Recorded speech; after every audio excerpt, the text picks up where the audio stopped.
Hi all, welcome back to my channel.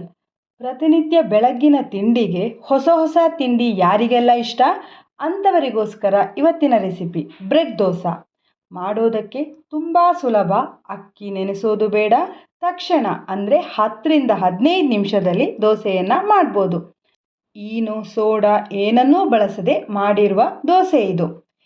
8ರಿಂದ 10 ಬ್ರೆಡ್ಡನ್ನು ತಗೊಂಡಿದ್ದೀನಿ. ಇದನ್ನು cut ಮಾಡಿ ಮಿಕ್ಸಿ ಜಾರಿಗೆ ಹಾಕಿ ಪುಡಿ ಮಾಡ್ಕೋಬೇಕು. ಬ್ರೆಡ್ನ ಸೈಡ್ಸನ್ನು ತೆಗಿಬೇಕಾಗಿಲ್ಲ, ಹಾಗೇ ಕಟ್ ಮಾಡಿ ಪುಡಿ ಮಾಡಿಕೊಂಡ್ರೆ ಆಯಿತು. ಪುಡಿ ಮಾಡಿದ ನಂತರ ಅಂದಾಜು 2 ಕಪ್ನಷ್ಟು ಇರ್ಬೋದು.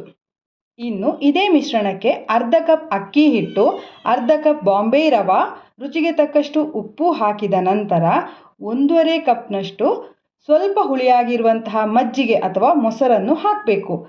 ನಾನಾಗಲೇ ಹೇಳಿದ ಹಾಗೆ ಈನೋ ಸೋಡಾ ಏನನ್ನೂ ಇಲ್ಲಿ ಬಳಸದೇ ಇರುವುದರಿಂದ ಸ್ವಲ್ಪ ಹುಳಿಯಾಗಿರುವ ಮಜ್ಜಿಗೆಯನ್ನು ಹಾಕಬೇಕು. ಇನ್ನು ಇದನ್ನು ನುಣ್ಣಗೆ ದೋಸೆ ಹಿಟ್ಟಿನ ಹದಕ್ಕೆ ಅರ್ಕೊಳ್ಬೇಕು. ನೀರು ಬೇಕಾದರೆ ಸೇರಿಸ್ಕೊಳ್ಬೇಕಾಗತ್ತೆ.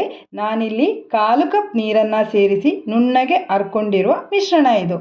ಇನ್ನು ರುಬ್ಬಿರುವ ಮಿಶ್ರಣವನ್ನು ಒಂದು ಪಾತ್ರೆಗೆ ಹಾಕಿ 1/4 ಕಪ್ ನೀರು ಮಿಕ್ಸಿ ಜಾರ್ಗೆ ತೊಳ್ಕೊಂಡು ಹಾಕಿದ ನಂತರ ಚೆನ್ನಾಗಿ ಮಿಕ್ಸ್ ಮಾಡಿ. ತಕ್ಷಣಕ್ಕೆ ಬೇಕಾದರೂ ದೋಸೆನ ಮಾಡ್ಬೋದು, ಇಲ್ಲಾಂದರೆ 1-2 ಗಂಟೆ ನಂತರ ದೋಸೆಯನ್ನು ಮಾಡ್ಬೋದು. ನೋಡಿ, ತಯಾರಿಸಿರುವ ಹಿಟ್ಟು ಈ ಹದದಲ್ಲಿದ್ದರೆ ಸಾಕು.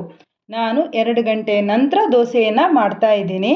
ಇನ್ನು ದೋಸೆಯನ್ನು ಮಾಡೋದಕ್ಕೆ ದೋಸೆ ತವಾಗೆ ಸ್ವಲ್ಪ ಎಣ್ಣೆಯನ್ನು ಸವರಿ, ಮಾಮೂಲಿ ನೀವು ಹೇಗೆ ದೋಸೆ ಮಾಡ್ತೀರಾ ಹಾಗೆಯೇ ದೋಸೆಯನ್ನು ಮಾಡಿ ಮುಚ್ಚಳ ಮುಚ್ಚಿ ಬೇಯೋದಕ್ಕೆ ಬಿಡಿ. ನಂತರ ಮೇಲಿಂದ ಸ್ವಲ್ಪ ತುಪ್ಪ ಅಥವಾ ಎಣ್ಣೆಯನ್ನು ಹಾಕಿ ದೋಸೆಯನ್ನು ಗರಿ ಗರಿ ಆಗೋ ತನಕ ಬೇಯಿಸಿ. ತುಪ್ಪ ಎಣ್ಣೆ ಬೇಡ ಅಂದರೆ ಖಂಡಿತವಾಗಿಯೂ ಸ್ಕಿಪ್ ಮಾಡ್ಕೋಬೋದು, ಏನೂ ತೊಂದರೆ ಇಲ್ಲ. ಇವಾಗ ದೋಸೆ ಆಗಿದೆ. ನೋಡಿ ಎಷ್ಟು ಚೆನ್ನಾಗಿ ಕಲರ್ ಬಂದಿದೆ ಅಂತ. ದೋಸೆ ಇನ್ನೂ ಸ್ವಲ್ಪ ಕ್ರಿಸ್ಪಿಯಾಗಿ ಬೇಕು ಅಂದರೆ ಅರ್ಧ ಕಪ್ ರವೆ ಬದಲಾಗಿ 1 ಕಪ್ ರವೆಯನ್ನು ಸೇರಿಸಿ ದೋಸೆಯನ್ನು ಮಾಡ್ಬೋದು. ಬೆಳಗಿನ ತಿಂಡಿ ಅಥವಾ ರಾತ್ರಿಯ ಡಿನ್ನರ್ಗೂ ಸಹ ಒಂದು ಐಡಿಯಲ್ ಆಗಿರುವಂತಹ ರೆಸಿಪಿ ಇದು. ಇವತ್ತಿನ ವಿಡಿಯೋ ಇಷ್ಟ ಆದರೆ ಲೈಕ್ ಮಾಡಿ, ಶೇರ್ ಮಾಡಿ. ಇನ್ನೊಂದು ರೆಸಿಪಿಯೊಂದಿಗೆ ಮತ್ತೆ ಸಿಗೋಣ. ಧನ್ಯವಾದಗಳು.